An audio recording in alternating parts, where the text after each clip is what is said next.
everybody. Welcome to the Basis Points Podcast. I'm Kevin Flanagan, head of fixed income strategy at Wisdom Tree Asset Management. This week, it's Fed Watch, but it's not a Fed meeting. We're talking about a house divided. With the federal government shut down now over, at least till the end of January at a minimum, right? The money and bond markets have turned their attention back to the Fed. And specifically, the conjecture is centered on whether another rate cut is going to be forthcoming at the December 10th FOMC meeting. And while the market's mindset still leans toward another easing move, based upon recent comments from policymakers themselves, it's appearing as if the Fed is becoming somewhat of a house divided. And the first signs of some fracture occurred at the October FOMC meeting where there were two dissents. But the dissents came from two different perspectives. Remember, on the one hand, you had Governor Miron, who preferred a more aggressive 50 basis point rate cut, but Kansas City Fed President Schmidt was in favor of no rate cut at all. And interestingly, this is where the divide is centered.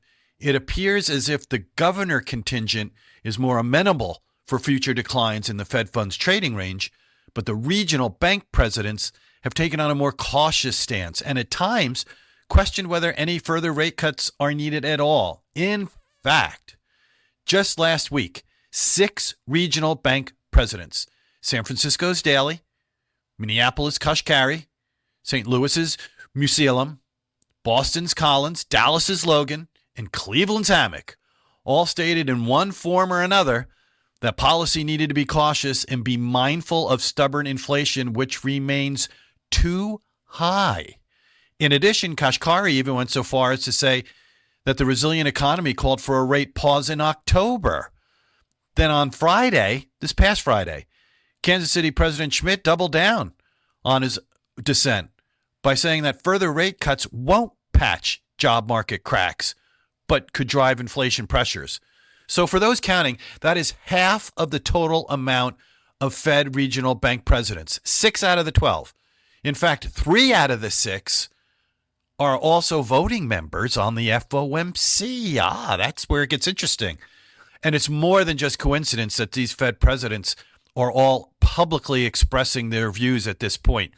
Now, even if the Fed chair is of a different opinion, typically they try to find some consensus to appease the possible dissenters.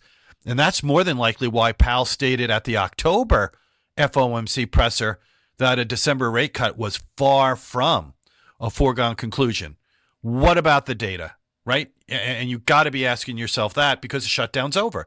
And there's no doubt the Fed remains highly data dependent. And obviously the shutdown made things more foggy.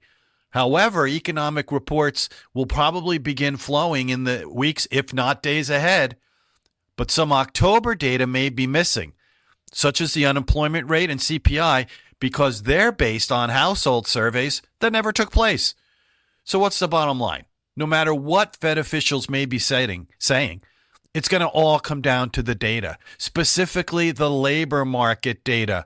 And on that front, according to the Bureau of Labor Statistics, the September jobs report, which will include non-farm payrolls and the unemployment rate, remember, it occurred prior to October, right? The shutdown. It's scheduled to be released this week on November 20th. So maybe some of that data fog for the Fed should begin to get lifted. And that's it from me. Have a great rest of the week, everybody, and be well.